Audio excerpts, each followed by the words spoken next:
Meu nome é Rodolfo Risotto, sou coordenador do SOS Estradas, editor do estradas.com.br e com muito orgulho um dos fundadores da Trânsito Amigo, entidade de vítimas de trânsito, que é presidida pelo Fernando Diniz, que perdeu um filho num acidente e transformou o seu luto em luta. O que eu quero sempre enfatizo logo de início é o seguinte: o objetivo desse espaço é discutir segurança viária e redução da violência no trânsito, não é fazer discurso político.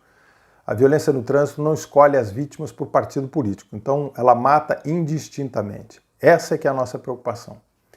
E o vídeo de hoje, depois de uma certa ausência, inclusive em função de Covid e outras experiências,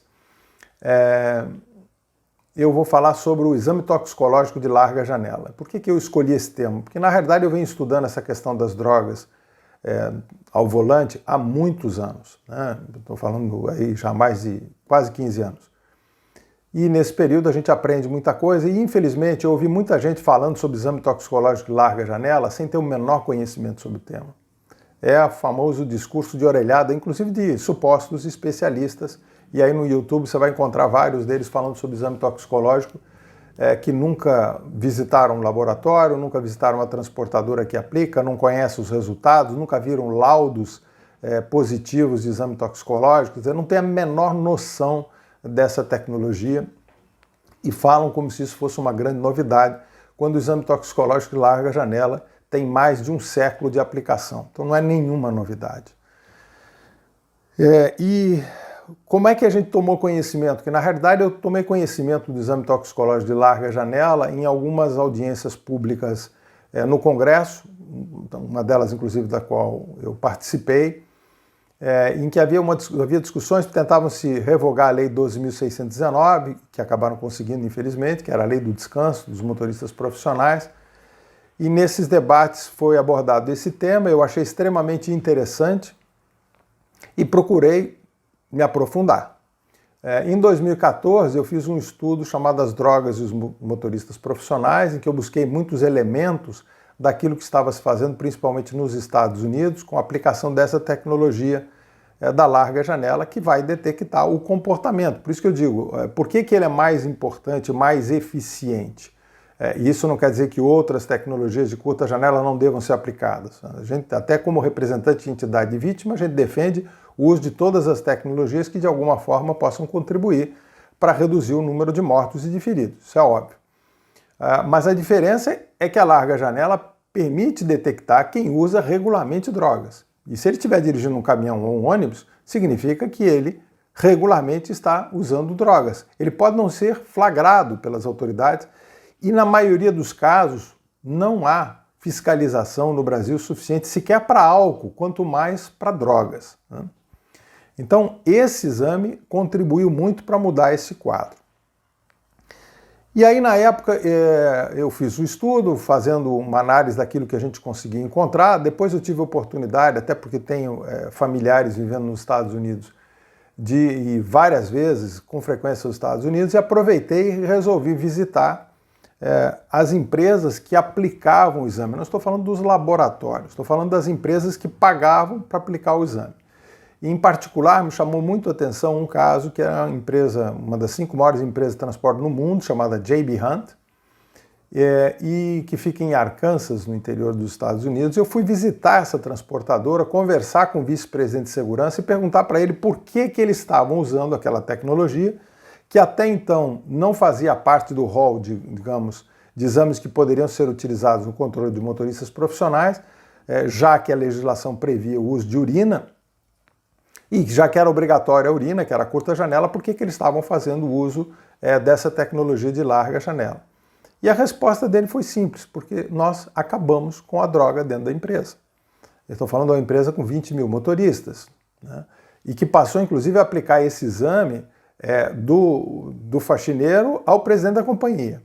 E hoje, não só a J.B. Hunt, como muitas grandes transportadoras e até transportadoras pequenas nos Estados Unidos, quando utilizam com muita frequência essa tecnologia, elas dizem: oferecemos um ambiente livre de drogas. E depois visitei naturalmente, conheci os laboratórios, conheci a tecnologia lá nos Estados Unidos, e hoje aqui nós temos laboratórios, o laboratório mais moderno do mundo está no Brasil. Aliás, os laboratórios que vão se criando aqui serão os mais modernos do mundo, até porque estão comprando os equipamentos de última geração, tem todo um aprendizado que está ocorrendo no Brasil, que inclusive ajuda os americanos a aprender conosco pelo volume de pessoas testadas. Fui visitar também o órgão responsável pela certificação do exame, ou seja, que dá validade forense e reconhecimento internacional a esse tipo de tecnologia. Tive reuniões com especialistas dessa entidade, que é o CAP. Estive também no órgão americano, o equivalente ao Ministério dos Transportes norte-americano, quem cuidava da área de transporte para entender o uso dessa tecnologia, como é que eles entendiam e o que eles percebiam de positivo ou eventualmente de negativo com relação a isso. E fui visitar as transportadoras, as entidades de transporte nos Estados Unidos. Tive a oportunidade de conversar com muitas pessoas, entrevistar várias delas. E uma das coisas que me chamou muita atenção foi uma entrevista com o Lane Kidd, que é um presidente o diretor executivo da Trucking Alliance, que é uma entidade que envolve transportadoras focadas em segurança, e ele dizia o seguinte: olha, em muitas atividades você pode usar drogas e trabalhar sem consequências. Agora, nós estamos percorrendo as estradas todos os dias, compartilhando a pista com milhões de americanos, com veículos pesados. Nós não temos o direito de colocar a vida de ninguém em risco porque temos um motorista sob efeito de drogas. A American Trucking Association, que é a maior entidade de transporte rodoviário de carga do mundo, que envolve todas as transportadoras nos 50 estados norte-americanos, ou praticamente todas as transportadoras, é outra defensora do exame de larga janela e há muitos anos vem trabalhando para que se utilize cada vez mais essa tecnologia. E aí eu fui ver alguns resultados obtidos pela J.B. Hunt. A J.B. Hunt acabou com os acidentes que tivessem motoristas sob efeito de droga. Nos Estados Unidos, no pós-acidente, sempre é testado para droga. Isso no Brasil não acontece, mal ou bem, muito pouco se testa. Inclusive as perícias são muito precárias por uma série de razões no Brasil. Não só para droga, álcool, a própria perícia é precária. Então a apuração dos acidentes é muito ruim. E nos Estados Unidos eles têm até um órgão que faz as investigações dos grandes acidentes, que defende, inclusive, a aplicação do exame toxicológico de larga janela, e que tem relatórios, depois a gente vai até deixar alguns deles disponíveis para quem tiver interesse em aprender sobre isso. E a J.B. Hunt iniciou essa política porque o dono da empresa, a empresa tem um nome dele, apesar de ser uma empresa gigantesca, ela teve 2 acidentes com motoristas que passavam pelos controles tradicionais de curta janela para droga, em que eles estavam sob efeito de cocaína. Ou seja, quando foi feita a perícia, tinham várias vítimas, foi lá fazer uma perícia e chegaram à conclusão de que o motorista estava sob efeito de cocaína. Um desses acidentes envolveu o ônibus escolar. E o presidente da companhia chamou o vice-presidente de segurança, né? E disse para ele, falou assim: olha, eu não quero nunca mais esse tipo de acidente. Não sei como é que vocês vão resolver, mas arranja um jeito de a gente controlar as drogas na empresa. E foi aí que esse movimento foi tomando corpo nos Estados Unidos. E estamos falando de algo que ocorreu há 15 anos atrás, aproximadamente. Ou seja, não é nenhuma novidade, ao contrário do que muita gente fala, como se fosse uma novidade. Não, nenhuma novidade. A Universidade de Arkansas, ela fez um estudo muito interessante recentemente, eu acho que foi publicado no ano passado, em que eles juntaram, através das entidades de transporte, de uma entidade de segurança viária, eles pegaram os testes de 151 mil motoristas, ou seja, motoristas de caminhão, testaram 151 mil motoristas com curta janela, no caso, utilizando a urina, né? E os mesmos motoristas, os mesmos 151 mil motoristas, testaram com o exame de larga janela para poder comparar o resultado. Qual foi a diferença? No caso do exame o teste de curta janela, eles deram positivo 949 motoristas desses 151 mil. E 12.824 positivos para drogas no exame de larga janela, o chamado teste do cabelo. Então veja a diferença, nós estamos falando aí de 12, 13 vezes a diferença da positividade no mesmo universo de motoristas, as mesmas pessoas, não são pessoas diferentes. E não é meia dúzia de gato pingado, como aqui nós fazemos algumas pesquisas com 200, 300 casos e as pessoas acham que tem um universo. Estamos falando de 151 mil condutores. A estimativa da universidade, baseado nesses números, foi de cerca de 300 mil motoristas de caminhão nos Estados Unidos, passam nos exames de curta janela, nos testes de curta janela, e não passariam no larga janela. Então eles se preparam, e existem várias maneiras de tentar fugir ou de burlar os exames de curta janela, mas o de larga janela não tem como escapar, porque ele vai detectar exatamente qual é o nível da presença do metabolismo da droga, ou seja, melhor dizendo, da presença da droga no organismo desses condutores.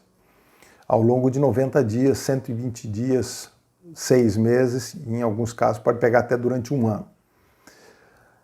O que é importante entender é que o fundamental no exame de larga janela é que ele detecta o usuário regular e é considerado positivo acima de determinado nível de consumo, onde já estão comprometidas as condições dele dirigir com segurança, seja porque ele está sob efeito da droga e mesmo quando ele está sob efeito da abstinência. Eu faço uma comparação mais ou menos com o alcoólatra, né? O sujeito pode passar na operação lei seca e não estar bêbado, mas se ele é alcoólatra, ele pode já ter afetado muito das suas condições de dirigir com segurança pelo volume excessivo de drogas de álcool que está no seu organismo devido ao consumo anterior ao dia que ele fez o teste. Mas ele vai lá, faz o teste e passa, né? E aí você diz, não, está tudo bem. Não está bem. Ele já tem problemas. Agora imagina quando ele está dirigindo caminhões com dezenas de toneladas ou transportando dezenas ou às vezes mais de uma centena de pessoas.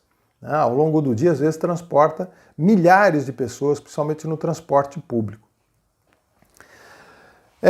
E o que aconteceu no Brasil? Quer dizer, a gente já viu que isso não é uma jabuticaba, como muita gente diz, foi criado no Brasil. Isso não é verdade.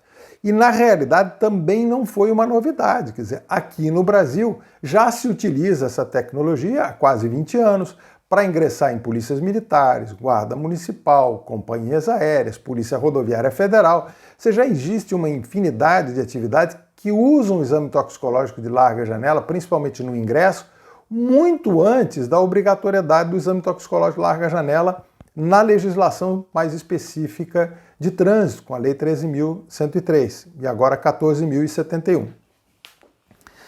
Então, quando o exame entrou em vigor, houve uma tentativa de vários, inclusive órgãos públicos, que era inacreditável, Detrans, entrar com liminar na justiça para evitar a aplicação da única forma de se controlar drogas no Brasil até hoje, porque os testes que estão fazendo com outros equipamentos ainda não foram homologados, ainda não tem validade forense, você tem uma série estamos em fase de testes. Então, qual era a tecnologia que permitia o controle de droga? O exame toxicológico de larga janela previsto em lei. E alguns órgãos de trânsito entraram com pedidos de liminar para evitar a aplicação dessa lei, algo muito esquisito, né? Naturalmente, todas essas liminares que foram obtidas caíram, mas houve um processo muito interessante aí. Na medida em que uma liminar caía, o número de renovações das categorias C, D e E caía 30% a 40% naqueles estados. Então, o que ocorria? Historicamente, um aumento do número de habilitações de todas as categorias, mas C, D e E também, todos os anos, desde praticamente que se tem habilitação no Brasil. Então, todos os anos, mais motoristas habilitados naquelas categorias. E, de repente, quando cai a liminar e o exame passa a ser obrigatório efetivamente, você tem 30% a 40% da queda na renovação. Aí é o que a gente chamou de positividade escondida. Gente que não aparecia para fazer o exame porque ia dar positivo. Um percentual dessas pessoas migrou para a categoria A e B porque não exigiu o exame toxicológico de larga janela. Embora teve Detran, por exemplo, como o do Rio de Janeiro, que só permitia você fazer essa migração se você tivesse um laudo negativo, o que era absolutamente correto. Então, de qualquer forma, cerca de 2/3 desses condutores, e nós estamos falando num período assim de 2 anos, em torno de 1,5 milhão de condutores, que simplesmente perderam a habilitação, porque não apareceram para fazer o exame toxicológico de larga janela. Então o problema era muito grave. E já tinham vários levantamentos, várias pesquisas e estudos feitos na pista, principalmente o Ministério Público do Trabalho fez um trabalho fantástico já em 2010 ou 2008, em que detectou um uso de drogas de quase 30% dos motoristas profissionais, testados na pista, ou seja, e voluntários, o que é pior. Então, o problema era muito grave, numa proporção muito maior do que a gente pode encontrar em outras atividades, com profissionais transportando dezenas de toneladas ou dezenas de passageiros, colocando em risco a vida de muita gente. Depois que o exame passou a ser aplicado, nós fizemos também uma análise do que aconteceu. 2015, o último ano sem exame, e 2017, o primeiro que na prática todas as liminares praticamente tinham caído e que o exame foi aplicado por os condutores a quem estava previsto, e muitos naturalmente não compareceram. De qualquer forma, houve uma redução de 34% dos acidentes com caminhões e 45% com ônibus nas rodovias federais, dados da Polícia Rodoviária Federal, né? Houve redução também de acidentes de automóvel, mas nunca na mesma proporção. O que aconteceu de novo que pudesse justificar essa queda? Exame toxicológico de larga janela. Não teve nenhuma novidade, nenhuma mudança naquele período. Até pelo contrário, a própria Polícia Rodoviária Federal, em 2017, estava com muito menos recursos para fazer fiscalização, a ponto de ter dificuldade de abastecer os veículos, de ter fechado vários postos da própria Polícia Rodoviária. Por outro lado, nós fizemos também algumas experiências que foi conseguir, através de pedidos, né, com a Polícia Civil, que coletassem o cabelo de vítimas de acidentes graves. Então nós temos um acidente emblemático que ocorreu no dia 12 de outubro, na rodovia Presidente Dutra, dia da criança, dia de Nossa Senhora de Aparecida, que um caminhoneiro invade a pista contrária, e na Dutra, no lugar chamado Retão de Resende, né, que é um retão, a 1h da tarde, colide com um automóvel onde tinham 5 pessoas. Né, 2 casais, inclusive um deles com um bebê de colo que não tinha nem um mês, que é a menina que chamava, se eu não me engano, Alice. E eles saíam de Resende para Coatis, uma viagem de 20, 25 quilômetros, para levar a Alice para conhecer o vovô. O caminhoneiro invade a pista, colide com o carro, morrem todos os ocupantes do carro, morre o caminhoneiro, e na época nós conseguimos que fosse coletado o cabelo desse condutor para verificar, desse motorista de caminhão, para verificar o que tinha acontecido que justificasse ele ter, a 1h da tarde, invadido a outra pista, e naturalmente ele estava com um grau enorme de cocaína no organismo. Esse processo ele foi arquivado porque o responsável pelo acidente morreu e as vítimas também, então não havia muito o que fazer juridicamente, né? Mas o drama estava lá e esse acidente para mim ele é emblemático, porque ele mostra a gravidade do uso de drogas e na maioria dos acidentes, infelizmente, nós não temos perícia para drogas no Brasil, né? Se fizessem a coleta do cabelo dos motoristas que estão dirigindo, não só de caminhão e ônibus, mas também de automóvel, nós teríamos uma noção muito maior, em particular naqueles nas estradas que acabam gerando um número muito grande de vítimas. Então nós tivemos a redução de acidentes, a redução do consumo de drogas, muitos condutores que não conseguiram habilitação, e isso continua ocorrendo, e por outro lado, nós tivemos também uma pesquisa feita pelo Ministério Público do Trabalho, que a primeira foi feita em 2015 e depois foi feita em 2019, com a mesma metodologia, testando mais ou menos o mesmo número de condutores, em que o Ministério Público do Trabalho quis comparar para verificar, bom, inclusive com a Justiça do Trabalho, não foi só o Tribunal Regional do Trabalho lá do Mato Grosso do Sul, e a Procuradoria-Geral do Trabalho, numa iniciativa do Ministério Público do Trabalho do Mato Grosso do Sul, coordenado pelo Dr. Paulo Douglas, que é uma pessoa que fez um trabalho fantástico, aliás, faz com relação ao excesso de jornada de motoristas, bom, já tem aí seus 15 anos, pelo menos. E o resultado foi queda de 60% no consumo, tanto dos motoristas de carga perecível quanto de carga regular. Para que vocês tenham uma ideia, na pesquisa originalmente em 2015, o índice de uso de drogas por motoristas que transportavam carga perecível chegava a 50%.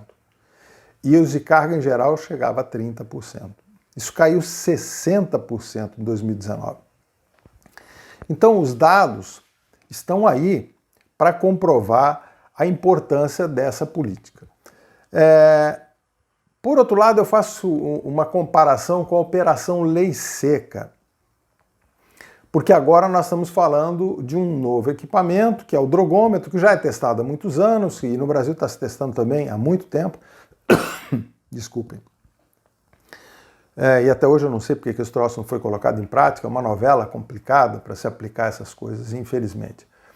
Mas cria-se uma expectativa, o drogômetro vai resolver o problema. Não. Ele vai ajudar, principalmente vai você inibir determinadas atitudes. Eu acho que ele pode ser extremamente útil quando você tiver acidentes que ocorram, você vai lá e faz o teste dos condutores se tiver vítima. Quando você detecta que um condutor está com um estado muito alterado e que ele não fez aparentemente uso de álcool, então você vai e testa, porque tem que usar com parcimônia, porque o custo do teste do drogômetro é aí, no mínimo, 20 vezes mais do que o custo do etilômetro, que é aquele teste realizado para álcool. E aí eu quis fazer uma comparação da lei seca, daí é mais uma análise de dados, com relação ao exame toxicológico de larga janela. Então nós pegamos o universo da categoria D, que são os condutores que dirigem ônibus, vans, transporte escolar, etc., e fomos verificar quantos desses condutores em todo o país, no somatório de todas as operações de lei seca, apareciam registrados no Denatran como tendo sido flagrados dirigindo sob efeito de álcool. 295. Menos de um por dia em todo o território nacional. Vou repetir o número, 295. E 94 nas rodovias federais. Esses 94 estão dentro dos 295. Quer dizer, um número absolutamente ridículo, porque é muito complicado fazer a fiscalização de veículos coletivos e veículos pesados, e não se faz praticamente no Brasil nas operações da lei seca.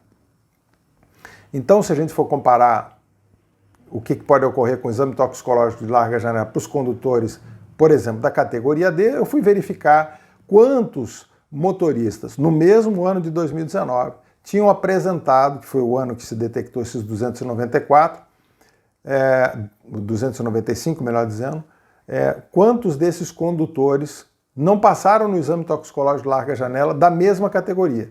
23 mil. Então, o que isso significa? A diferença é tão grande, é tão absurda, que fica evidente de que o exame toxicológico de larga janela pegou muito mais gente, sendo que não teve custo nenhum para o Estado. Esses condutores foram aos laboratórios, pagaram pelo exame para fazer o laboratório para sair de lá com laudo positivo para droga ilícita, enquanto para álcool nós pegamos 295 condutores. Em todas as operações de lei seca, com todo o custo que se envolve. Então estou comparando droga ilícita com droga lícita. 23 mil na ilícita e 295 na droga lícita. Então, a diferença, isso significa o quê? Que na prática, o drogômetro para os condutores profissionais, ele vai ter um alcance extremamente limitado. Até porque tem uma limitação de recursos, né? Que é natural também. Então, a gente vai analisando todos os dados e vai verificando que o exame toxicológico de larga janela é uma tecnologia fantástica que permite a redução de acidentes, desestimula o uso de droga e impede as pessoas de obterem habilitação. Essa é uma outra questão. A operação da lei seca. Você é flagrado na operação da lei seca, a pessoa se recusa a fazer o teste, ela vai ser punida naturalmente, só que ela tem condições de entrar com recurso. Por isso é que as pessoas uma semana depois estão dirigindo novamente. No caso do exame toxicológico de larga janela, não fez o exame, a sua CNH está suspensa, automaticamente. Agora, com a Lei 14.071, tem uma multa de quase R$ 1.500, tem 7 pontos na carteira e suspensão por 90 dias da sua CNH. Então, As medidas são imediatas, porque você deixou de cumprir uma obrigação legal. No caso do drogômetro, por exemplo, a pessoa poderá se recusar a fazer o teste do drogômetro e vai acabar caindo na mesma situação da Operação Lei Seca. Então, isso prejudica muito o trabalho e a diferença que existe. Uma coisa é fiscalização com resultado limitado, outra coisa é prevenção com resultado muito mais amplo e sem custo para o Estado. Porque quem paga é o condutor na renovação ou a empresa, no caso, por exemplo, CLT, ela pode pagar para o motorista. Na admissão, por exemplo, os motoristas têm que fazer, então você impede o ingresso na atividade como motorista profissional de pessoas que são usuárias de droga. Então, tem um trabalho de prevenção, evitar que esse indivíduo possa dirigir. Não é pegá-lo e verificar se ele está ou não sob efeito da droga ou, muitas vezes, do próprio álcool.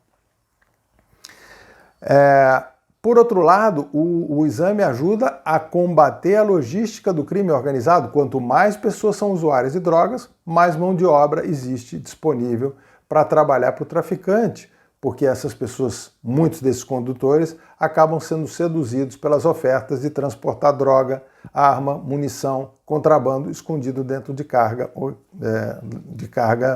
legalizada. E quem é contra, na realidade, o exame toxicológico de larga janela? Não há dúvida nenhuma aqui. O traficante, o crime organizado e o usuário. Por outro lado, nos chama muita atenção que, apesar de, por exemplo, só de laudos positivos, e aí eu finalizo explicando para vocês o que é o positivo. O positivo no exame toxicológico de larga janela é o usuário regular acima de determinado nível de consumo. Então não é o indivíduo que usou uma ou outra vez, é quem usa regularmente e que já tem um grau de consumo de drogas que faz com que ele esteja inabilitado para dirigir com segurança, seja se ele estiver sob efeito da droga naquele momento ou com as consequências do uso regular de drogas durante a abstinência.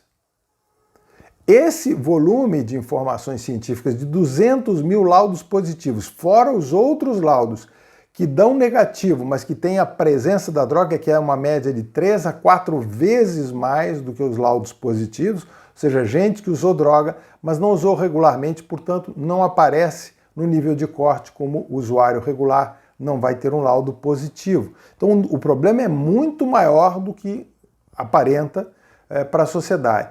Esse volume de dados científicos não tem sido aproveitado, não só por órgãos dos governos estaduais, como do governo federal. Não tem sido aproveitado pela área da saúde dos estados e da federação ou dos municípios. Essa informação está disponível através dos laboratórios, principalmente da Betox, que é a associação que envolve os principais laboratórios, e infelizmente não há, parece que, interesse da sociedade, ou pelo menos até hoje não houve, das autoridades e de quem representa a sociedade em buscar esses dados. E essa política pública está produzindo resultados fantásticos no trânsito, está contribuindo também para evitar o ingresso de pessoas nas forças militares, nas forças armadas. Recentemente, inclusive, tivemos decisão com relação ao ITA, ou seja, gente que não ingressou no ITA porque era usuário de cocaína e foi barrado no exame toxicológico de larga janela. E isso acontece em várias... Para trabalhar nas companhias aéreas precisa fazer isso. Então, é uma política pública extraordinária, tem contribuído para desestimular o uso de drogas, está contribuindo para combater o tráfico, o crime organizado, a própria logística do crime organizado e contribuindo para salvar vidas. Então, nós precisamos usar essa tecnologia. Quem tiver interesse em aprofundar esse tema, pode entrar em contato conosco. Nós temos lá no sos@estradas.com.br, pode mandar um e-mail ou através das nossas mídias sociais ou fazer eventualmente comentários nesse vídeo. Agora, eu acredito que com isso a gente já deu alguns esclarecimentos sobre esse tema e eu peço que as pessoas, quando falem sobre alguma coisa que envolva principalmente o uso de drogas, que tem um impacto tão forte na sociedade, que elas estudem, porque muitas vezes elas são formadoras de opinião e falam sobre o que não conhecem. E é importante que a gente transmita as coisas baseadas em estudos, em dados, em informações, e não simplesmente em palpites por uma razão ou por outra. Tá? Se você gostou do nosso comentário, você dê like. Se não gostou, dê o seu dislike. Compartilhe se você achar que deve. Inscreva-se no canal para que a gente possa continuar desenvolvendo esse trabalho, cujo foco, repito, é único e exclusivamente salvar vidas. Muito obrigado.